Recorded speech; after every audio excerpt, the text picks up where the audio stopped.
পৃথিবীতে সাপ এমনিতেই ভয়ঙ্কর এবং রহস্যময় প্রাণী হিসেবে পরিচিত, কিন্তু অনেকেই জানেন না বাস্তবে এমন কিছু সাপ রয়েছে যারা আক্ষরিক অর্থে আকাশে উঠতে পারে। এটা কোনো গল্প বা ভৌতিক বিষয় নয়, বরং বৈজ্ঞানিকভাবে প্রমাণিত সত্য। দক্ষিণ এশিয়া এবং দক্ষিণ পূর্ব এশিয়ার কিছু অঞ্চলে এমন উড়ন্ত সাপ দেখা যায় যা নিজেদের দেহের গঠন ব্যবহার করে গাছ থেকে গাছ বা কখনো কখনো বেশ দূর পর্যন্ত উড়ে যেতে সক্ষম হয়। এই বিশেষ প্রজাতির সাপকে বলা হয় ফ্লাইং স্নেক বা বৈজ্ঞানিকভাবে ক্রিসোপেলিয়া নামে পরিচিত।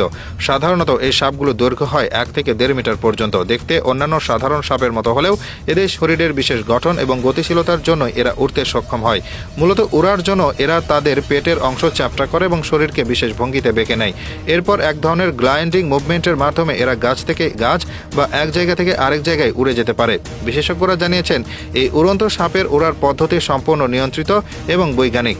যখন সাপটি কোনো উঁচু জায়গা থেকে লাফ দেয় তখন সেটি তার দেহের নিচের অংশ চওড়া করে নেয় এবং সাপের শরীর এস আকৃতিতে বেঁকে যায়। এরপর সাপটি বাতাসের চাপ এবং নিজের গতিশীলতা কাজে লাগিয়ে প্রায় 100 ফুট বা তারও বেশি দূরত্ব পর্যন্ত গ্লাইড করতে পারে। এই পুরো সময় সে সম্পূর্ণভাবে আকাশে ভেসে থাকে এবং খুব মসৃণভাবে এক জায়গা থেকে আরেক জায়গায় পৌঁছে যায়। এই সাপের ওড়ার মূল উদ্দেশ্য হলো নিরাপত্তা এবং শিকার সংগ্রহ। গাছের উপর থেকে নিচে নামার সময় বা অন্য গাছে যাওয়ার সময় যদি ঝুঁকি থাকে তখন উড়ন্ত সাপগুলো এই পদ্ধতি ব্যবহার করে দ্রুত নিরাপদ স্থানে চলে যায়। একইভাবে শিকার ধরার ক্ষেত্রেও এই গ্লাইডিং পদ্ধতি তাদের জন্য অত্যন্ত কার্যকর। শিকার বুঝতে না পারার আগেই সাপ তার অবস্থান পরিবর্তন করে নেয় এবং সহজে শিকার ধরে ফেলে। এমনিতে উড়ন্ত সাপ নিয়ে অনেকের ভয় এবং বিভ্রান্তি রয়েছে। কেউ কেউ মনে করেন এই সাপ অত্যন্ত বিষধর এবং আক্রমণাত্মক, কিন্তু বাস্তবে দেখা যায় এই সাপ মানুষের জন্য বড় কোনো ঝুঁকি তৈরি করে না। এরা সাধারণত ছোট পোকামাকড়, পাখির ছানা বা ছোট প্রাণী শিকার করে।